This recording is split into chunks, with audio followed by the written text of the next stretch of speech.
La fête du potiron. Chapitre 1er.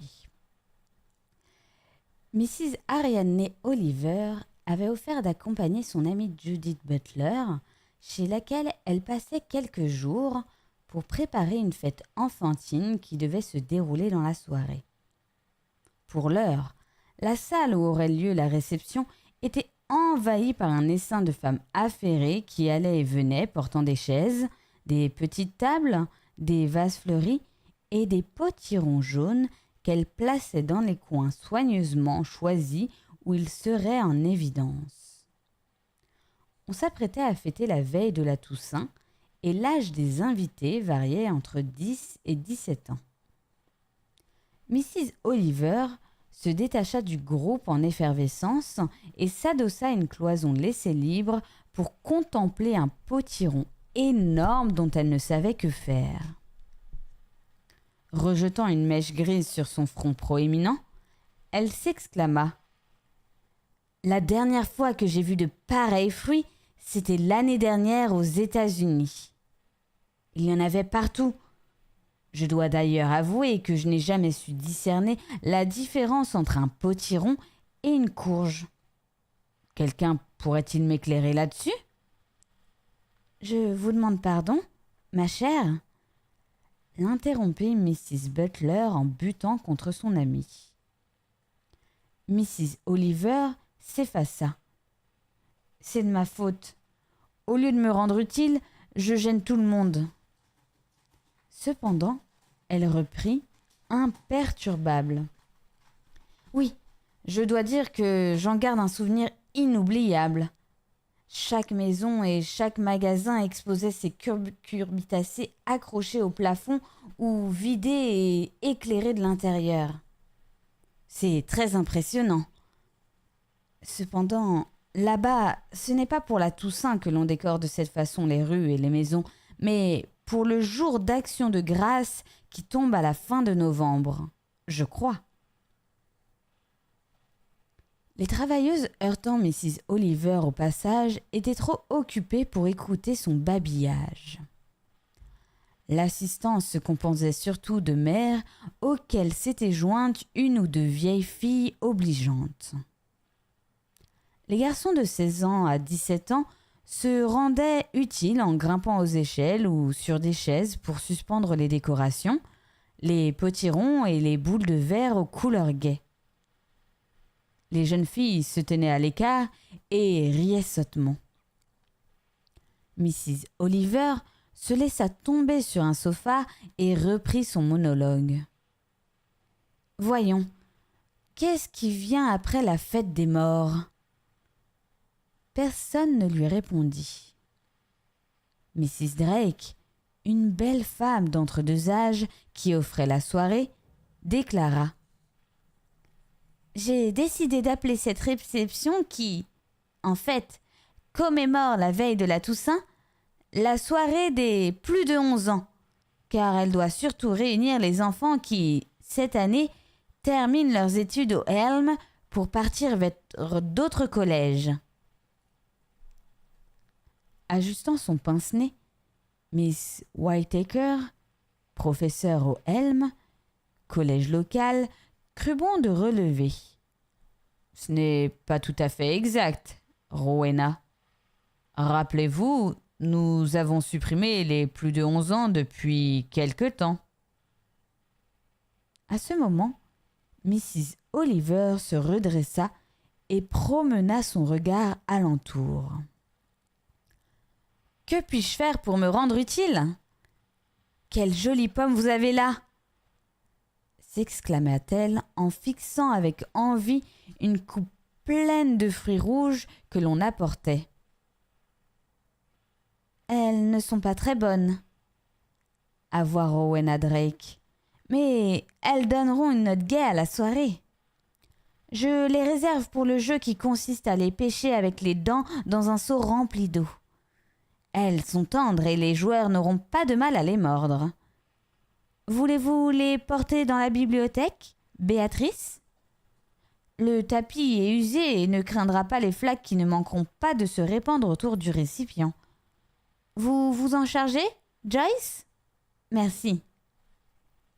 Joyce, une fillette robuste d'une 12aine d'années, prit la coupe et dans son geste, 2 pommes roulèrent au sol pour s'arrêter comme par magie au pied de la romancière. « Vous aimez les pommes, n'est-ce pas ?» fit Joyce. « Je l'ai lu dans une revue ou entendu dire à la télévision. C'est bien vous qui écrivez des histoires policières. » « Parfaitement. Nous aurions dû mettre sur pied ce soir une de vos distractions favorites.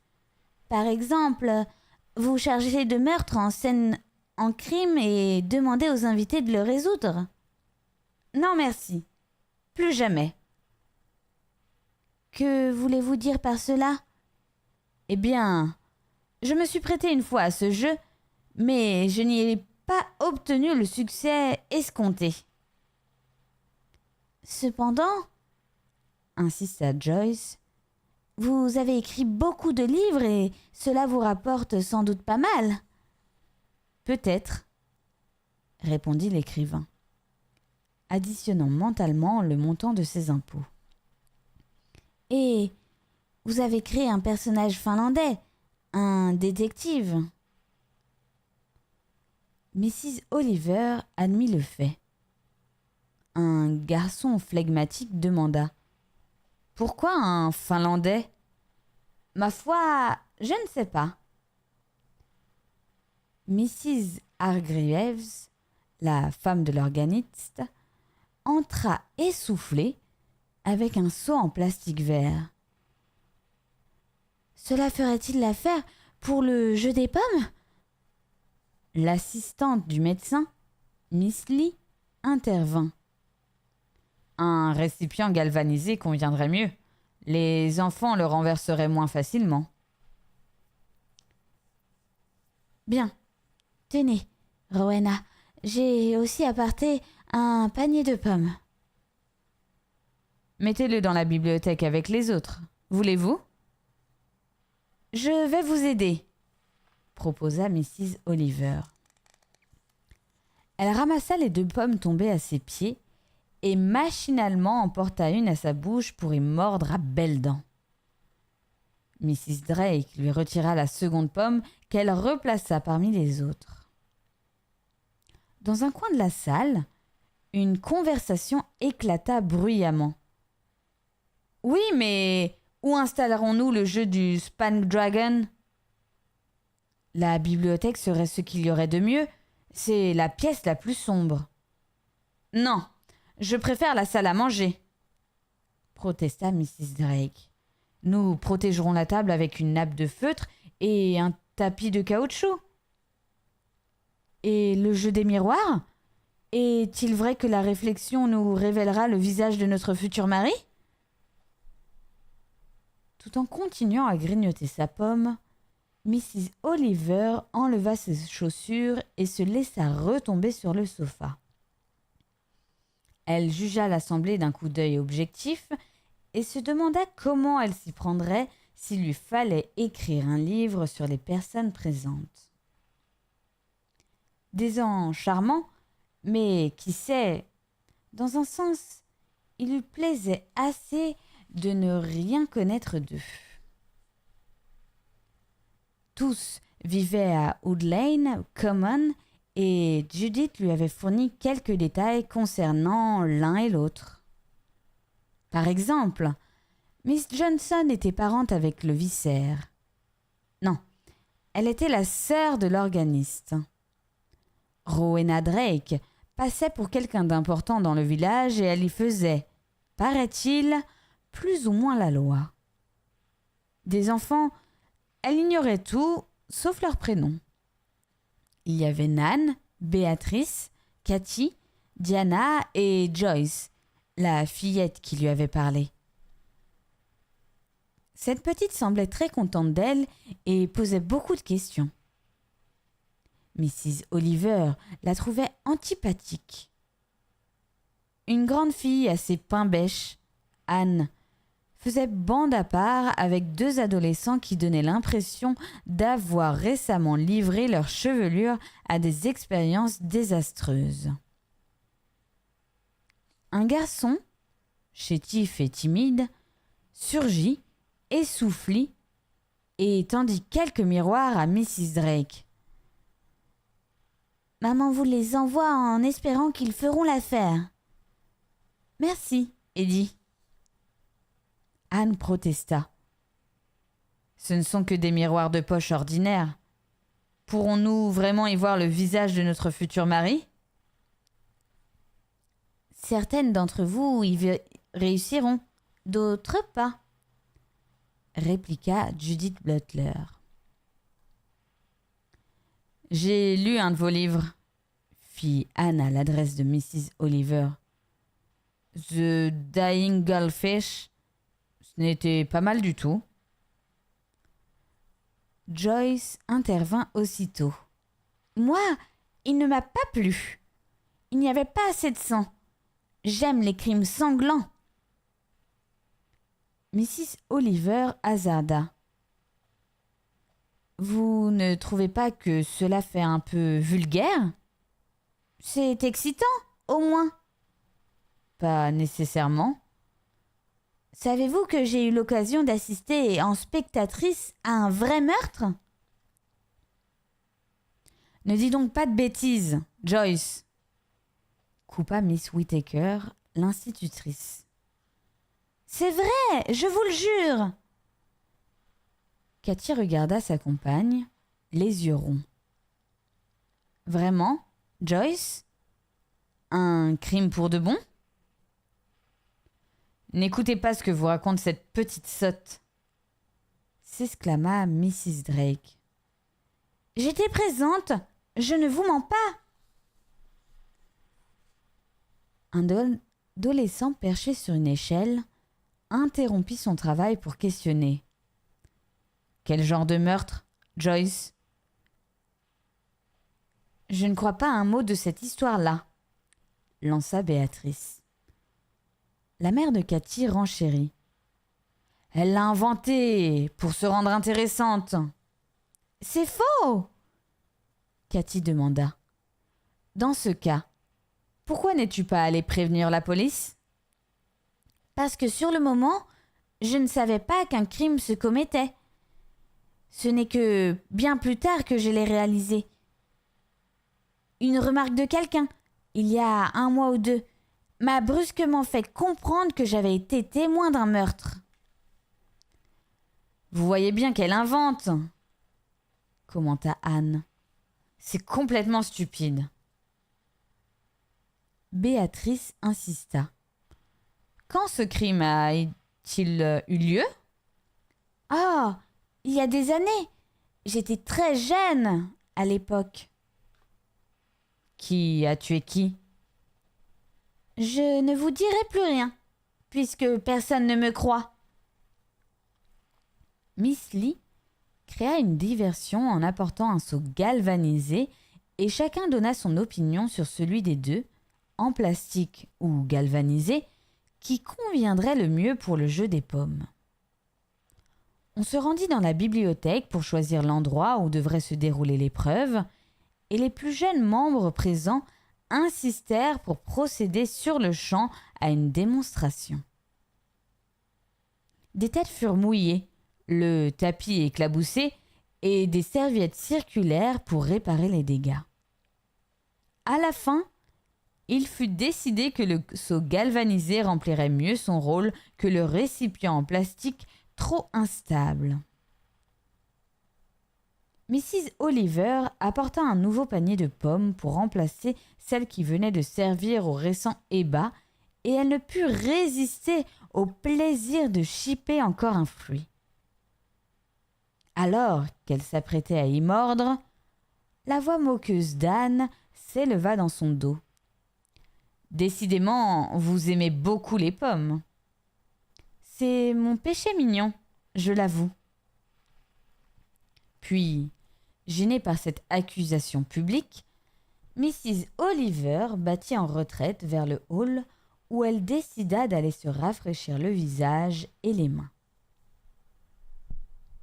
Elle s'engagea dans l'escalier situé au fond de l'entrée et qui, à mi-hauteur, comprenait un petit palier sur lequel s'ouvrait la porte de la salle de bain, avant de tourner à angle droit pour grimper vers le premier étage.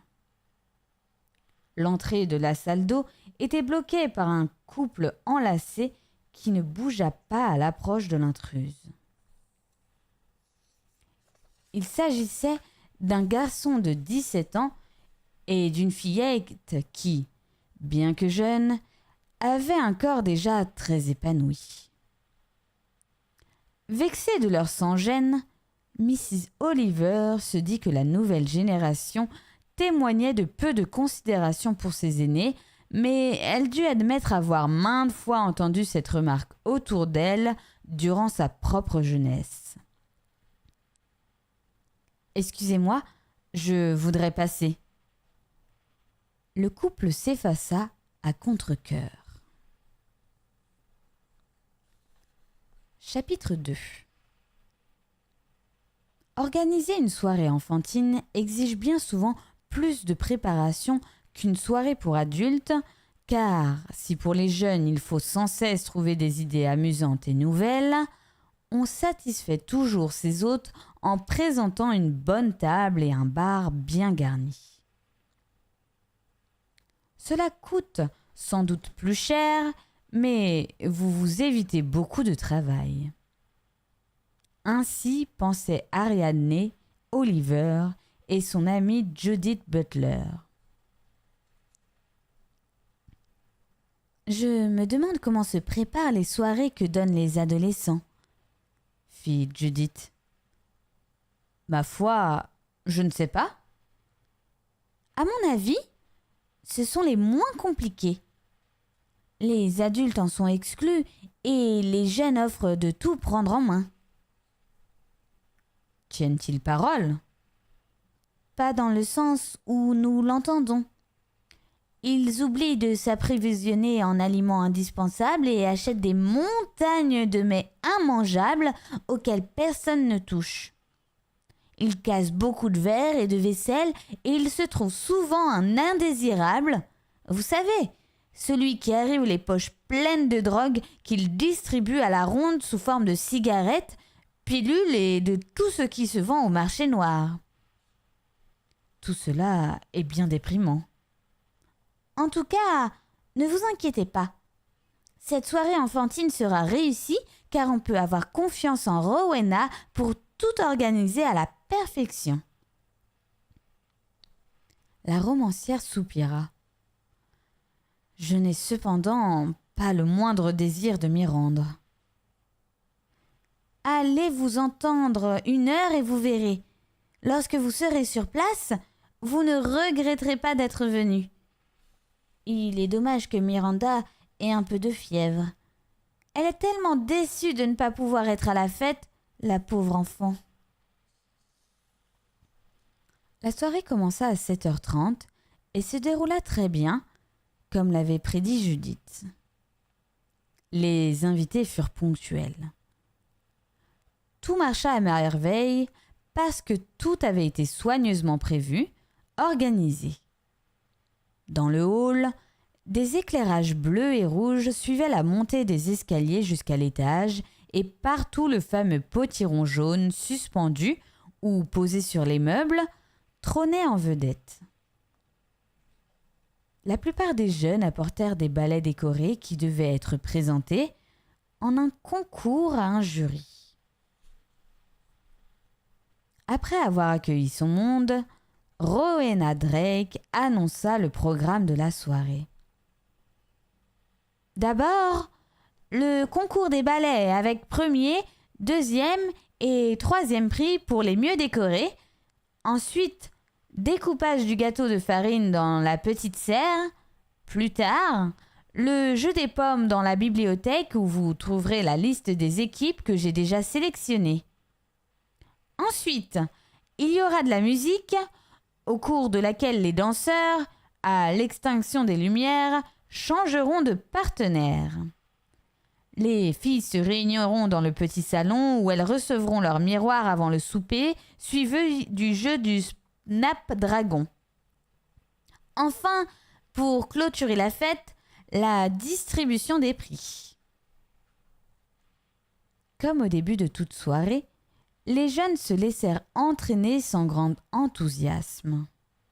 Les ballets, assez hétéroclites et, pour la plupart, mal décorés, furent cependant admirés complaisamment. Je préfère que les enfants ne soient pas trop excités là-dessus, chuchota Mrs. Drake à ses voisines.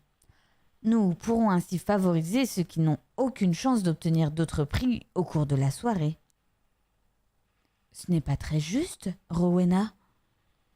Ma foi, l'important est que tout le monde s'en aille heureux d'avoir gagné au moins un prix. En quoi consiste le jeu du gâteau de farine ? S'enquit Ariadne Oliver. On remplit un gobelet de farine en le tassant et, après l'avoir retourné sur un plateau, on y dépose une pièce de 6 pence. Chacun coupe une tranche de farine en essayant de ne pas faire glisser la pièce et les malchanceux sont éliminés jusqu'au dernier qui garde la pièce. Allez, les enfants, commençons. À ce signal, l'assemblée se dispersa en groupes joyeux. Des cris excités parvinrent de la bibliothèque où se déroulait le jeu des pommes et les concurrents sortirent bientôt les cheveux et les vêtements mouillés.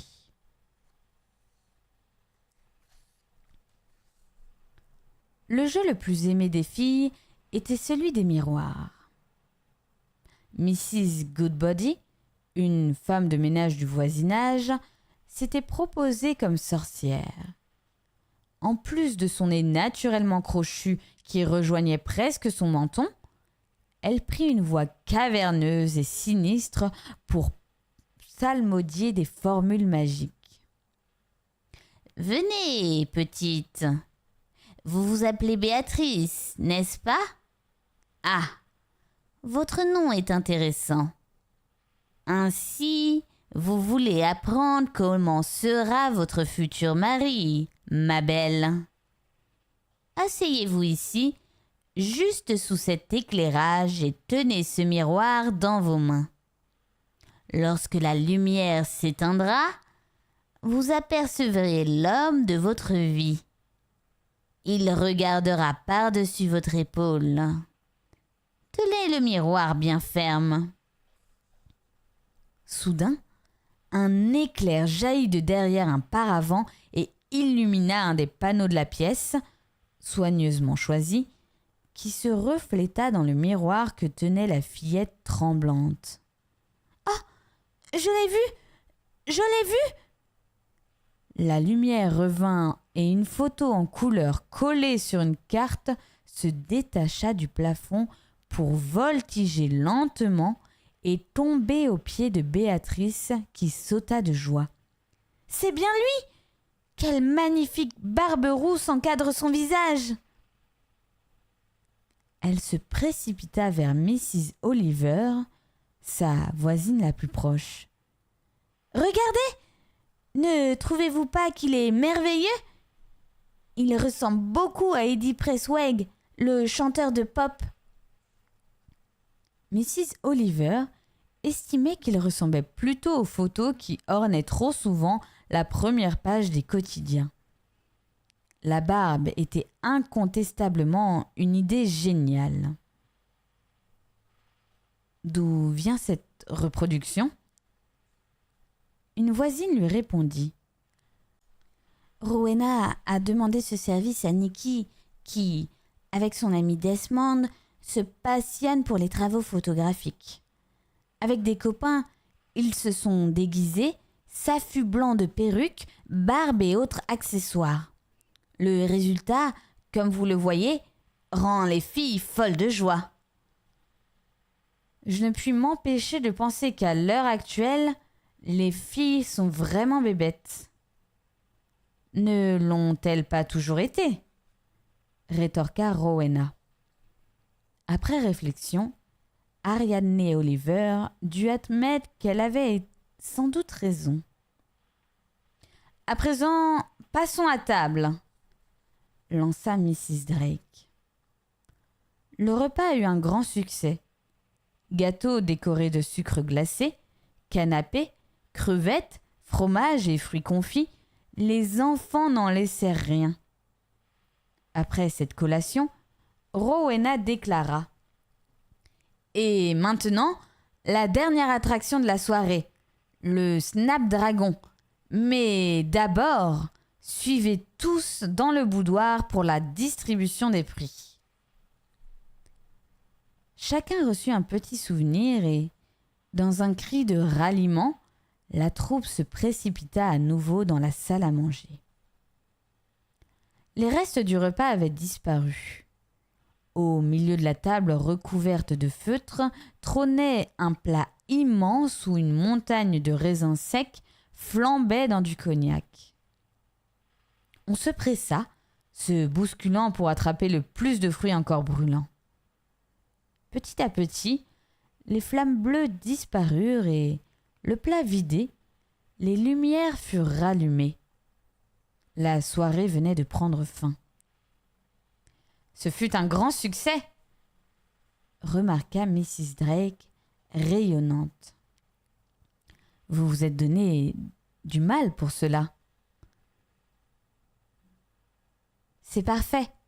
Tous mes compliments, Rowena, dit Judith qui ajouta: Si nous mettions un peu d'ordre pour ne pas laisser trop de travail aux femmes de ménage demain matin?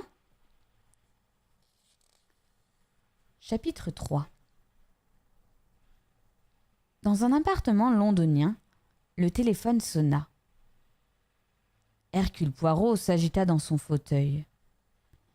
Il devina, avant même de savoir qui l'appelait, que son ami Solly, avec lequel il devait passer la soirée pour confronter leurs théories respectives quant à l'affaire du bain municipal de Canning Road et tenter d'en découvrir l'auteur, se décommandait. « Il a sans doute un bon rhume, » se dit Poirot. « Et il y a des chances pour qu'en dépit de tous les médicaments que j'ai sous la main, il me l'aurait passé. Il vaut mieux donc, tout compte fait, qu'il ne vienne pas. Tout de même, à cause de ce contretemps, je vais vivre une bien morne soirée. » Il reconnut cependant que depuis qu'il avait pris sa retraite, la plupart de ses soirées se déroulaient monotones. Son esprit, qu'il tenait pour exceptionnel, exigeait une stimulation extérieure continue. Poirot ne possédait pas un tempérament de philosophe. Parfois, il regrettait de ne pas avoir, dans sa jeunesse, orienté ses études vers la théologie plutôt que s'être engagé dans la criminologie. Il aurait aimé se lancer, avec des confrères, dans de longues discussions touchant des problèmes encore jamais résolus. Son domestique, George, entra discrètement. « Mr. Solomon Levy a téléphoné à monsieur. »« Ah, oui ? Il regrette beaucoup de ne pas pouvoir vous rencontrer ce soir.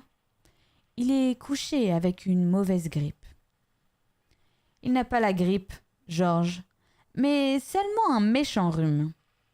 Tout le monde croit avoir la grippe. Cela impressionne et suscite la sympathie apitoyée des bien portants. Il vaut cependant mieux qu'il ne vienne pas, monsieur. Ces rhumes sont contagieux. Il ne nous vaudrait rien d'en attraper un. » Poirot fut de cet avis. La sonnerie du téléphone retentit de nouveau. « Et maintenant, qui va nous annoncer qu'il est enrhumé ? Je n'attendais pourtant point d'autres visiteurs. » Georges battit en retraite, mais Poirot le retint. « Je prendrai la communication ici. Je doute que ce soit important, mais enfin. » Il haussa les épaules. « Cela m'aidera à passer le temps. Qui sait ?» Georges se retira et Poirot prit le combiné. Hercule Poirot à l'appareil, lança-t-il, appuyant sur les mots pour impressionner son correspondant. Quelle chance! S'exclama une voix de femme, essoufflée. J'étais presque sûre que vous ne seriez pas chez vous. Et pourquoi donc? Parce que, de nos jours, les événements semblent prendre un malin plaisir à nous décevoir. On a besoin de quelqu'un sans délai et il faut attendre. Je tiens absolument à vous parler et le plus vite possible. Et à qui ai-je l'honneur? La voix se fit incrédule. Ne vous en doutez-vous donc pas? Oh, si, pardon. Vous êtes mon amie, Ariadne Oliver. Et je suis dans tous mes états. Je le devine. Auriez-vous couru? Vous paraissez hors d'haleine. L'émotion. Puis-je venir tout de suite? Poirot hésita. Mrs. Oliver semblait fort excitée et quoi qu'il ait pu lui arriver, elle se perdrait dans le récit de griefs personnels, de doléances, de frustrations de toutes sortes avant d'aborder le but réel de sa visite. Une fois installée dans le sanctuaire de Poirot, il serait sans doute difficile de l'en faire sortir sans manquer à la plus élémentaire courtoisie. Dans une discussion avec Ariadne, il fallait sans cesse veiller à ne pas aborder les sujets dont elle profitait pour vous entraîner dans un tourbillon de paroles inutiles. Quelque chose vous a bouleversé, cher ami? Évidemment. Je ne sais que faire. Je m'y perds. J'ai seulement le sentiment que je dois tout vous raconter. Vous êtes la seule personne susceptible de me conseiller. Puis-je venir? Oui ou non? Mais certainement. Je serais ravie de vous recevoir. Le combiné fut brutalement reposé au bout du fil. Poirot appela Georges, réfléchit un instant avant de commander une tisane d'orge, un citron pressé et un verre de cognac pour lui. Mrs. Oliver arriva dans 10 minutes environ. Georges disparut et revint avec le cognac dont Poirot but une petite gorgée, prenant ainsi des forces pour l'épreuve qu'il devait bientôt affronter. « Il est regrettable, murmura-t-il, qu'elle soit de tempérament aussi instable. Elle ne manque pas d'idées originales. » La sonnerie de la porte d'entrée se fit entendre, non pas une simple pression, mais un appel prolongé qui exprimait le désir évident de produire le maximum de bruit. « Elle est effectivement énervée ?» estima Poirot. Il entendit Georges ouvrir, mais avant que le domestique n'ait eu le temps d'annoncer la visiteuse, celle-ci entrait dans le salon. « De quoi diable êtes-vous affublé ?» s'exclama Hercule Poirot. « Laissez Georges vous en débarrasser. Vous ruisselez, ma parole. Le contraire serait étonnant, puisqu'il pleut. » Poirot l'observa avec intérêt. « Prendrez-vous une boisson rafraîchissante ou vous persuaderez-je de goûter un petit verre d'eau-de-vie? Je déteste tout ce qui a rapport à l'eau. » Son ton véhément surprit Poirot. Georges, qui venait d'enlever le manteau trempé, quitta la pièce alors que Poirot demandait: « Où avez-vous trouvé un pareil vêtement? »« En Cornouailles. Il est merveilleux, n'est-ce pas? Un vrai ciré de matelot. Très pratique pour un marin sans doute, mais peut-être un peu trop lourd pour vous. Asseyez-vous et racontez-moi tout. » Se laissant choir dans un profond fauteuil, Mrs. Oliver soupira. « Je ne sais comment vous expliquer. »« Racontez-moi, n'importe comment. »« Maintenant que je me trouve devant vous, je ne sais par où entamer mon récit. »« Par le commencement. Ou jugez-vous cette méthode trop banale ? » ?»« Ma foi, il se peut que l'histoire remonte assez loin dans le passé. » Calmez-vous et essayez de rassembler dans votre esprit tous les détails que vous connaissez et confiez-les-moi. Dites-moi, par exemple, ce qui a pu vous bouleverser à ce point. Eh bien, tout a débuté par une soirée. Bon, fit Poirot soulagé d'entendre parler d'un sujet aussi simple et sensé qu'une soirée. Donc, vous êtes rendu à une soirée et quelque chose d'anormal s'y est produit ? À brûle-pourpoint, la romancière remarqua. Savez-vous qu'ici, on fête la veille de la Toussaint ? En effet, le 31 octobre. Son regard pétilla alors qu'il enchaînait. C'est le jour où les sorcières s'envolent à cheval sur leur manche à balai. Il y avait, en effet, des ballets assez mal décorés d'ailleurs, bien qu'on leur ait attribué des prix d'honneur. Je ne comprends pas. Le petit détective jeta un coup d'œil soupçonneux à sa compagne. Le soulagement qu'il avait d'abord ressenti à l'annonce du récit d'une soirée faisait place à de la perplexité. S'il n'avait pas été certain que Mrs. Oliver ne touchait jamais aux boissons alcoolisées, il aurait été enclin à croire qu'elle s'était laissée aller à boire un peu trop.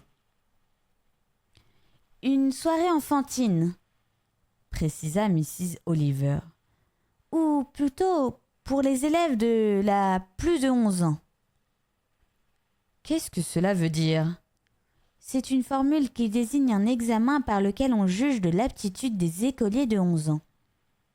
Les plus brillants poursuivent leurs études secondaires, tandis que les autres sont orientés vers des collèges techniques. Cet examen a d'ailleurs été aboli, bien que l'on s'y réfère encore. Je dois avouer que je ne vois pas très bien où vous voulez en venir. Prenant une grande inspiration, Ariane Oliver lança. « Au vrai, tout a commencé avec les pommes. »« Ah ? Évidemment, avez-vous... les pommes jouent toujours un rôle primordial. Eh bien, parlez donc des pommes. » Le 31 octobre, le jeu des pommes est de tradition. Oui, je suis au courant. On organise également le jeu du gâteau de farine, celui des miroirs pour les filles, et grâce auquel elles sont supposées découvrir le visage de leur compagnon de demain. Tout ça, dans le fond, c'est du folklore. Était-ce donc cela, votre soirée ? Oui, elle eut d'ailleurs un grand succès. La dernière attraction, le Snapdragon, fut particulièrement spectaculaire. D'une voix mal assurée, elle ajouta. J'imagine que c'est dans le même temps que ça s'est produit. Quoi donc ? Le meurtre ! Les jeux finis, tout le monde prit congé et c'est alors que nous avons constaté son absence. L'absence de qui ? De Joyce, une fillette. Nous l'avons appelée en essayant de nous rappeler où nous l'avions vue pour la dernière fois. Nous supposâmes qu'elle était partie avec des camarades. Sa mère, venue la chercher, exprima son mécontentement de ce que sa fille n'ait averti personne. Avait-elle décidé de rentrer toute seule chez ses parents ? Elle n'était pas rentrée. Elle se trouvait dans la bibliothèque, là où avait eu lieu le jeu des pommes. Le seau était encore au centre de la pièce, un grand seau galvanisé rempli d'eau. Mais enfin, que s'est-il produit? Nous avons découvert Joyce, la tête dans l'eau, parmi les pommes. Elle se tenait encore à genoux dans l'attitude du joueur qui cherche à saisir un fruit avec les dents. On l'avait maintenue ainsi jusqu'à ce qu'elle fût noyée dans un seau. Avec un frisson, la romancière cria, véhémente. « À présent, je déteste les pommes, Monsieur Poirot. Jamais plus, je ne pourrai les regarder avec plaisir. » Le détective la fixa, puis, tendant soudain la main, il saisit un petit verre laissé à sa portée, le remplit de cognac et l'offrit à sa compagne en ordonnant « Buvez. Cela vous fera du bien. » Chapitre 4. Mrs. Oliver avala d'un trait le contenu du verre et sourit à Poirot. « Vous avez raison. C'est fort, mais je me sens mieux. Je devenais folle. » « Vous avez reçu un choc, chère madame. Quand cela s'est-il produit ? » ?»« Hier soir. » »« Et vous avez décidé de venir me voir. Pourquoi ? » ?»« J'ai pensé que vous pourriez tenter quelque chose. Ce n'est pas aussi simple qu'on pourrait le croire. » »« Peut-être. Cela dépend. Il me faudrait plus de détails. Je suppose que la police a été informée. Un médecin a sans doute constaté le décès. Quel a été son verdict ? L'enquête doit être ouverte, demain ou après-demain. Naturellement. Cette Joyce, quel âge avait-elle ?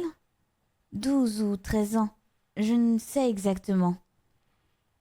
Était-elle chétive ? Non, plutôt robuste. À votre avis, avait-elle du sex appeal ? Sans doute, mais je suis persuadée qu'il ne faut pas chercher dans cette direction le motif du crime. Sinon, je ne pense pas que la victime serait morte dans de telles conditions. C'est pourtant le genre de meurtre dont on lit quotidiennement le compte-rendu dans les journaux. Cher ami, j'ai le sentiment que vous ne m'avez pas révélé tout ce que vous savez. Cette Joyce, vous la connaissez bien ? Pas du tout, mais je ne vous ai pas encore expliqué ma présence à Woodleigh Common. Poirot hocha pensivement la tête. Woodleigh Common. Il me semble que ces derniers temps... Comme il n'achevait pas, Mrs. Oliver reprit. Ce n'est pas très loin de Londres. Enfin, à moins de 40 miles et très proche de Manchester. L'agglomération se compose de quelques propriétés. Malheureusement, le site est enlaidi peu à peu car des constructions modernes. La petite ville conserve cependant son cachet résidentiel, favorisé par une bonne école, et les autochtones y mènent une existence confortable. En conclusion, je dirais que l'on retrouve Woodleigh Common dans bien des coins de l'Angleterre. C'est curieux, j'ai le sentiment d'avoir déjà entendu ce nom. Je séjournais chez une amie qui habite le village, Judith Butler. Elle est veuve et nous avons sympathisé au cours d'une croisière en Grèce, l'été dernier. Elle a une fillette, Miranda, qui a 12 ou 13 ans. C'est au cours de mon passage chez elle que nous avons été invités à cette soirée enfantine. Judith pensait que j'aurais des suggestions intéressantes à faire touchant l'organisation de la soirée. Ah ! Elle ne vous aurait pas demandé de mettre en scène une murder party, par hasard ? Allons, monsieur Poirot, croyez-vous que j'accepterais de me prêter à nouveau à ce genre de distraction macabre ? Et pourtant, le plus terrible, c'est que c'est tout de même arrivé. Pensez-vous que ma présence en ait été la cause ? Cela m'étonnerait. Mais sait-on jamais ? Quelqu'un des assistants connaissait-il votre identité ? Un des enfants a, en effet, fait allusion à mes livres et admis son penchant pour les romans policiers. Cela a d'ailleurs déclenché la discussion dont je ne veux vous entretenir. À vrai dire, sur le moment, je n'y ai pas attaché d'importance. Les jeunes ont parfois des réactions bizarres. S'il y avait plus de place dans les asiles ou les maisons de redressement, bien des jeunes délinquants ne seraient pas laissés en liberté. Y avait-il de tels jeunes gens à cette soirée? 2, dont l'âge se situe entre 16 et 17 ans. L'un de ceux-ci aurait donc pu faire le coup. Est-ce là l'opinion de la police? La police se garde toujours de faire connaître ses impressions, mais son attitude semblerait l'indiquer. Cette Joyce, comment était-elle? Plutôt vulgaire. Elle se vantait beaucoup et en installait. Un âge difficile. Combien d'invités à cette soirée? 5 ou 6 femmes, des mères accompagnant leurs enfants, l'institutrice, la serre ou la femme du médecin, un couple d'âge mûr, les 2 garçons dont je vous ai parlé, une jeune fille de 15 ans et 2 ou 3 autres plus jeunes. En tout, une trentaine de personnes. Se connaissaient-elles toutes? Plus ou moins. Les fillettes fréquentaient la même école. 2 femmes de ménage du voisinage avaient offert leur service. La soirée terminée, les mamans se retirèrent avec leur progéniture, tandis que Judith et moi restions pour aider Rowena à mettre un peu d'ordre. Lorsque nous eûmes découvert Joyce, je me suis souvenu d'une remarque qu'elle avait faite au cours de l'après-midi. Nous y voilà. Je n'ai pas touché mot au médecin, pas plus qu'au policier, mais j'ai pensé que pour vous, ce fait aurait peut-être de l'importance. Tandis que nous mettions en place les décorations, quelqu'un a parlé de mes livres et Joyce nous a brusquement déclaré qu'elle avait été témoin d'un meurtre. Personne ne l'a cru, mais elle a persisté dans son propos. Et vous? Avez-vous prêté foi à ces dires? Bien sûr que non. Je vois. Le petit détective pianota pensivement sur la table. Je vois. Elle n'a fourni aucun nom, aucun détail.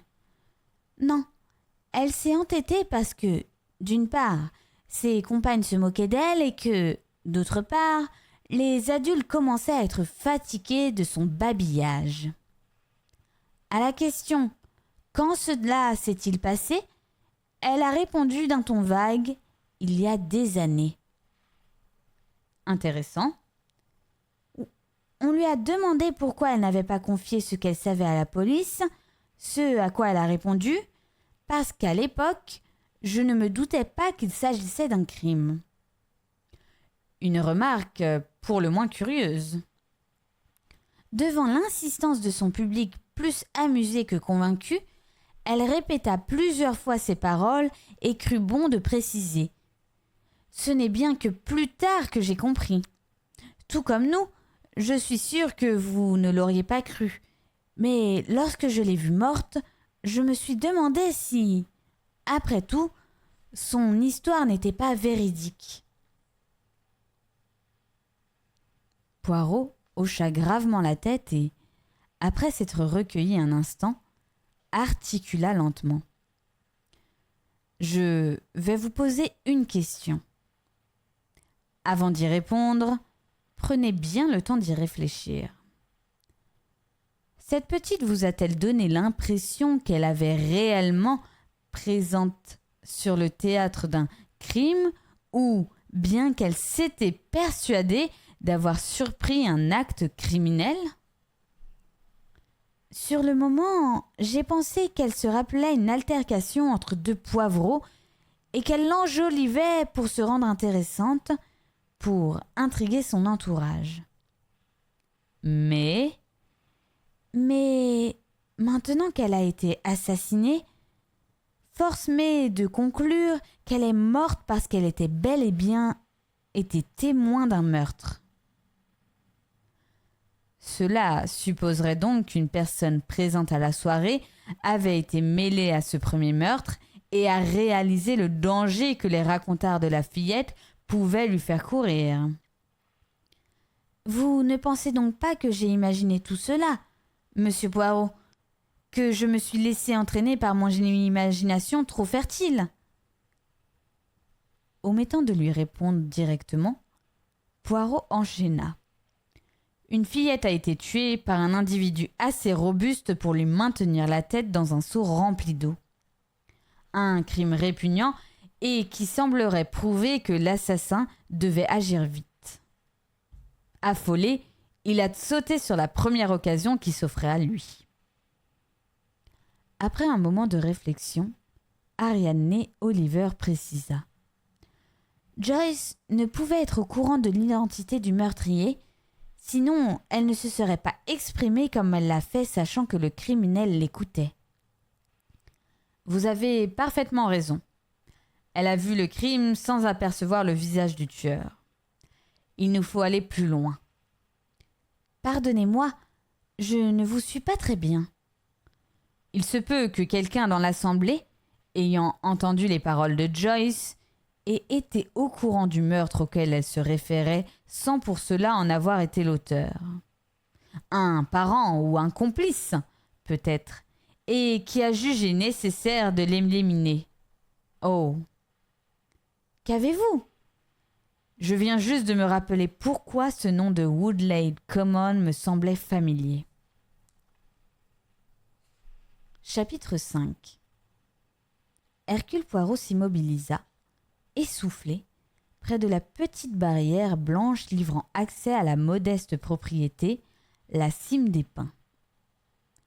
Il contempla la jolie maison de style moderne, bien assise au milieu d'un coquet jardin et située en haut d'une colline parsemée çà et là de pins longs et maigres. Les yeux du curieux se posèrent sur un vieux gentleman occupé à arroser une allée herbeuse. La chevelure du superintendant Spencer avait blanchi et sa silhouette semblait légèrement plus voûtée qu'autrefois. Parvenu au bout de l'allée, le jardinier a levé les yeux et aperçut le visiteur immobile près de la barrière. « Mais, ma parole, c'est mon ami, Hercule Poirot. Vous m'avez reconnu? J'en suis flatté. Puissent vos magnifiques moustaches ne jamais changer. » Abandonnant son arrosoir, il s'approcha de la clôture. « Qu'est-ce qui vous amène dans la région? »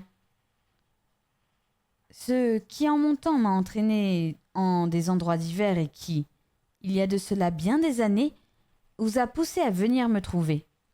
En bref, une histoire de meurtre. J'en ai fini avec tout cela.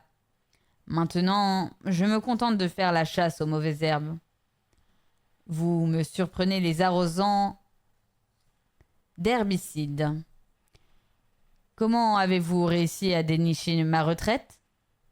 Ajouta-t-il en soulevant le loquet du portillon pour laisser passer Poirot. Vous m'avez envoyé une carte à Noël en me donnant votre nouvelle adresse. En effet, je m'en souviens.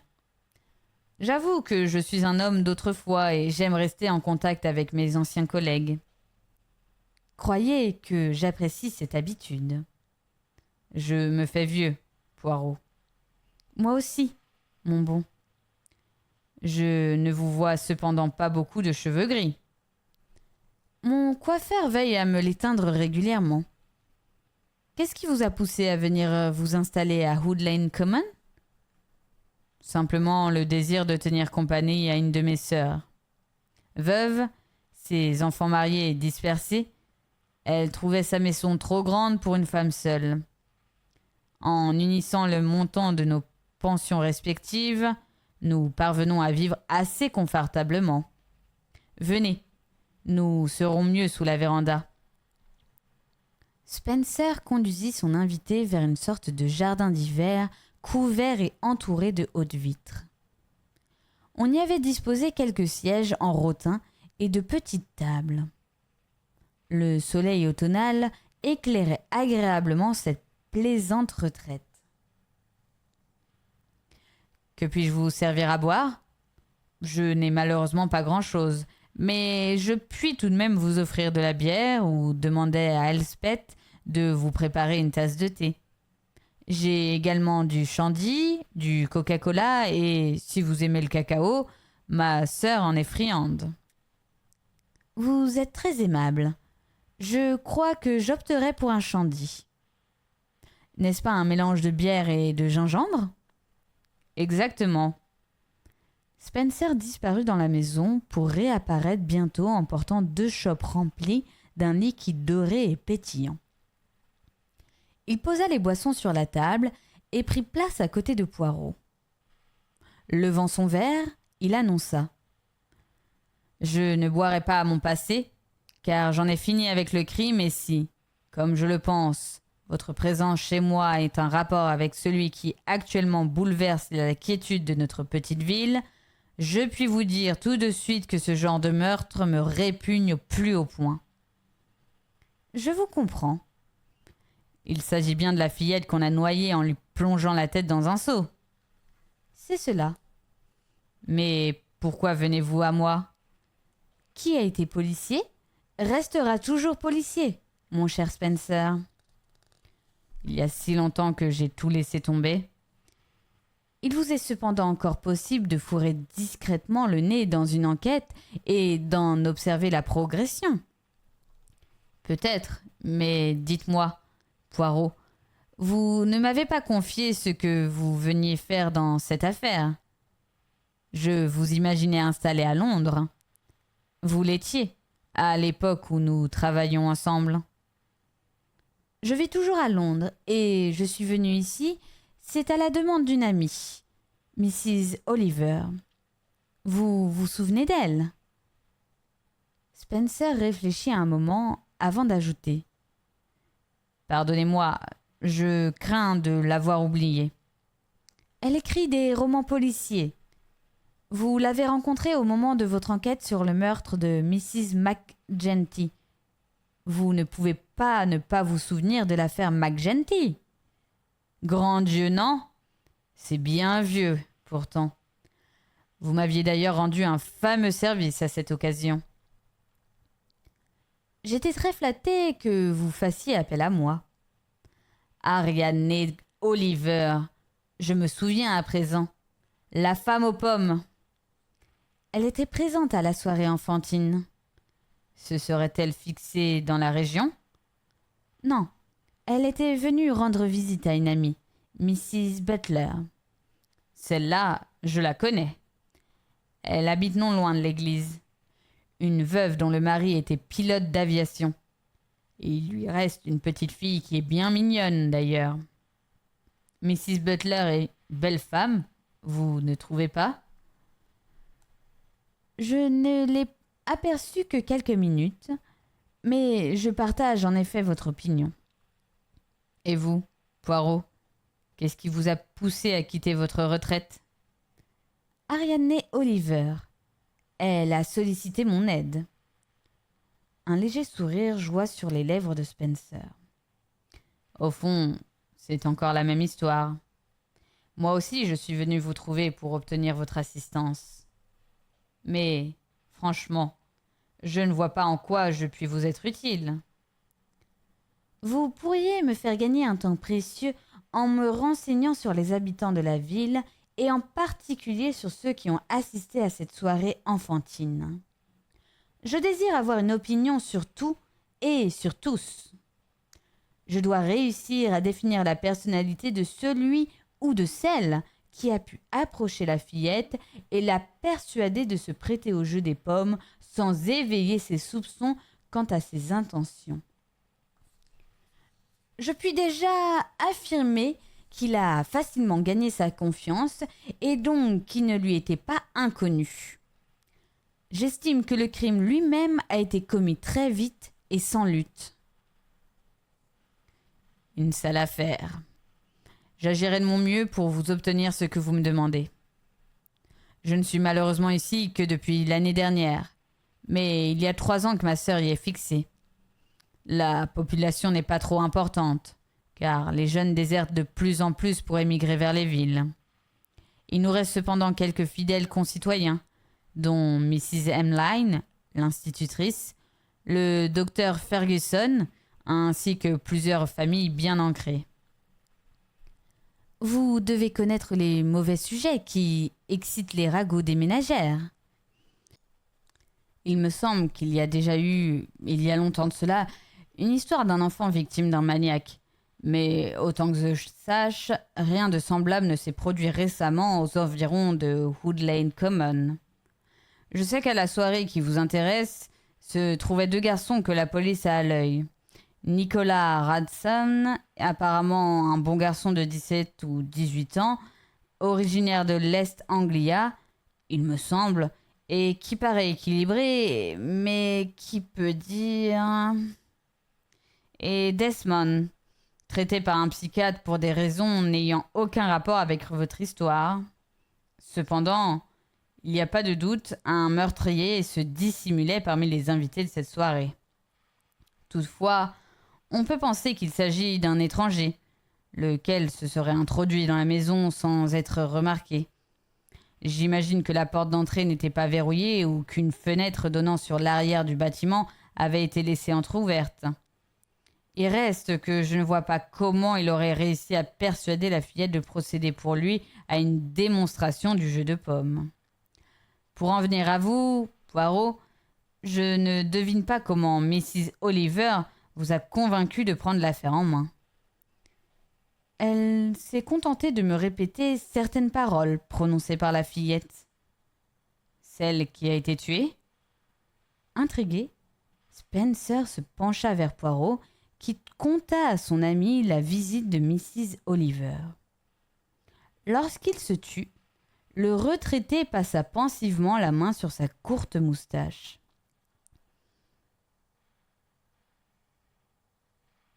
Joyce n'a donc pas précisé quand ce crime, dont elle avait été témoin, s'était déroulé ? Non.